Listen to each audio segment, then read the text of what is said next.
The Galactic Hunters Conclave had never been refused. In 3,000 years of documented spacefaring history, no species had dared. The Conclave sent its elite, the finest predators the galaxy had assembled, and whatever world they descended upon either submitted, paid tribute, or was stripped clean and left as a monument to arrogance. 27 civilizations had learned this lesson. 7 had not survived the lesson at all. Earth was about to become the 28th name on that list. Or so Kale believed. He stood at the viewport of his ship, the Dread Spire, watching the blue-white marble grow larger in the display. His scales, obsidian black, edged with faint violet bioluminescence, caught the starlight in rippling patterns that his crew read as calm confidence. And why not? Kale was the finest hunter the Conclave had ever produced. At 2.5 meters tall, with 4 arms and reflexes that could pluck a fired projectile from the air, he had personally hunted the apex predators of 11 different worlds. His trophy wall stretched an entire corridor. He had already chosen where Earth's great predator skull would hang. "Report," he said, not turning from the viewport. His second, a scarred Vreathian named only by rank, stepped forward. "Humans are aware of our approach, Commander. They have sent a single diplomatic signal." "Terms of surrender?" "No, sir." A pause. "They said, we accept your challenge. We are sending our hunter. Try not to embarrass yourselves." The bridge went very quiet. Kale turned slowly. "One hunter." "One, sir." He was silent for a long moment. Then he showed his teeth, all 4 rows of them, in what his species called a smile and others called a nightmare. "They think this is sport. Good. Land us on the northern continent. Temperate zone. Dense forest. We hunt them on their own ground. Let them have every advantage." He would be generous. He always was, at first. The forest was called the Boreal Shield, and it had been killing things since before humans had names for killing. Kale brought 12 hunters. His finest. Each one had survived their world's most brutal trials. Together, they had 340 confirmed apex kills across 9 planets. They entered the forest at dawn, local dawn, a pale silver light that filtered through spruce and pine and turned the snow between the trees into something that looked almost beautiful. He spread his hunters in a standard sweep formation. 200 meters between each pair. Communication links open. Thermal scanners active. He had studied human physiology in the 48 hours of approach, warm-blooded, bilateral symmetry, slow by galactic standards, physically fragile. The human's thermal signature would glow like a torch in the scanner. Except it didn't. The first sign that something was wrong came at hour 2. One of his hunters, Vorik, decorated, experienced, simply stopped transmitting. No distress signal. No struggle detected by the seismic sensors they'd planted. His communicator returned static, and then nothing. Kale sent 2 hunters to investigate. They found Vorik's equipment arranged neatly in a pile. His thermal tag, implanted subcutaneously, impossible to remove without surgical equipment, was lying in the snow, excised with extraordinary precision. No blood. No drag marks. No footprints in any direction that didn't simply stop. Kale felt something he had not felt in a very long time. He refused to name it. "Tighten formation," he ordered. 3-meter spacing. Full sensor sweep. They continued. At hour 4, another hunter vanished. This time there was a sound, a single, brief exhalation, barely louder than the wind. By the time the nearest hunter turned, there was only an empty space where a 2-meter apex predator had been standing. Kale pulled his remaining 9 hunters into a tight defensive cluster and stood very still, scanning the treeline. The forest watched back. Then, and this was the part that would haunt him, a voice came from directly above him.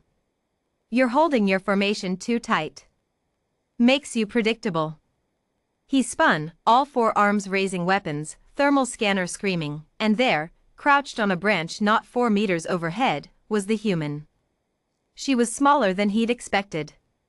That was the first thing. Not small by human standards, perhaps, but by his, she was barely half his height, wrapped in a suit that apparently ate his thermal sensors whole, her face hidden behind a visor that gave nothing away. She had no visible weapon raised. She was simply crouching there, watching him with the calm, easy patience of something that had already won and was simply waiting for the other party to realize it. Her name, he would learn it later, was Aria. "Two of yours are safe," she said. Her translator rendering was flawless, accent perfect. She had clearly studied his language far more carefully than he had studied hers. "I removed their equipment so they couldn't signal. I didn't hurt them.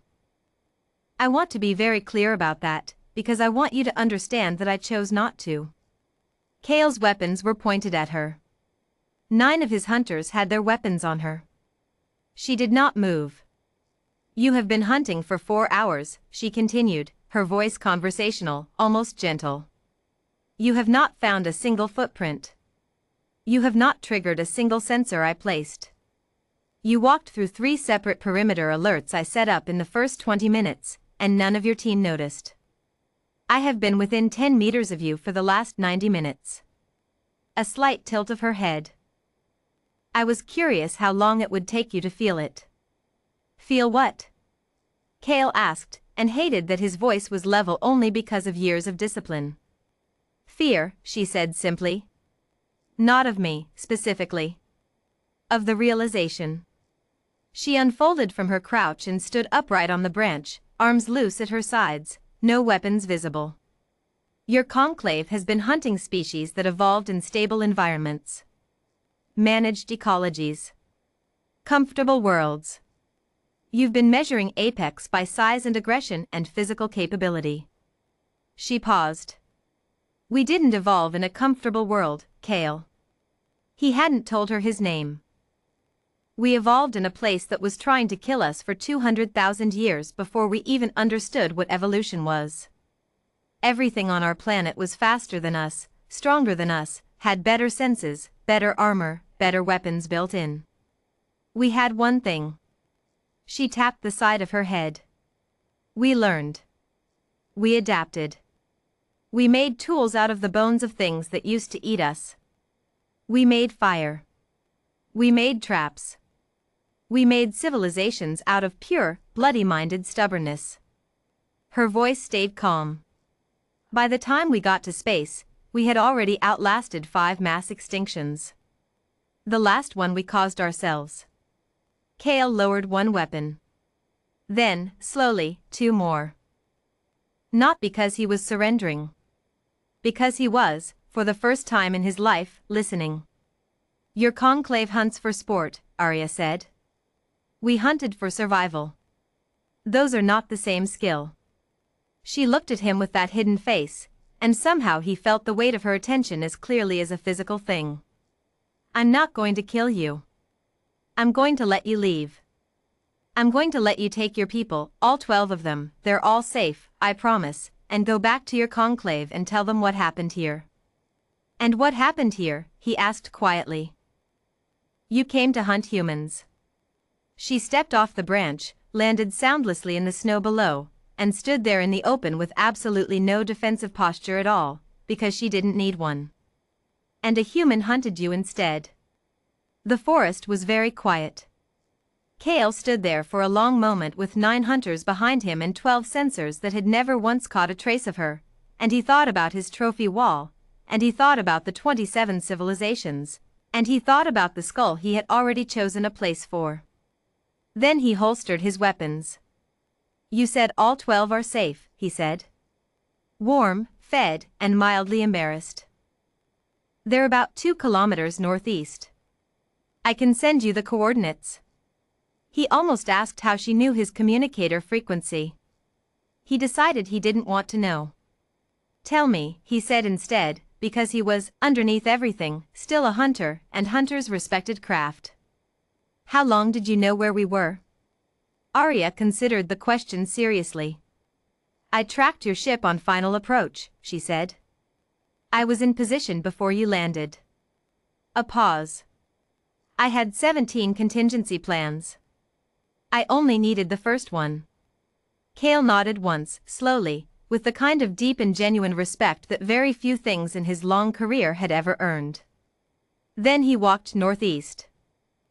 Behind him, the forest settled back into silence, and Aria watched him go with the quiet, patient stillness of something that had been apex for a very long time, and knew, with complete and untroubled certainty, that it still was.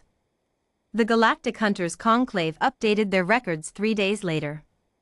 Earth was reclassified. Not as a hunting ground. As a restricted zone. Threat designation, extreme. Recommended action, do not engage. Footnote, added by Cale personally, they will always know you are coming. They were always already there.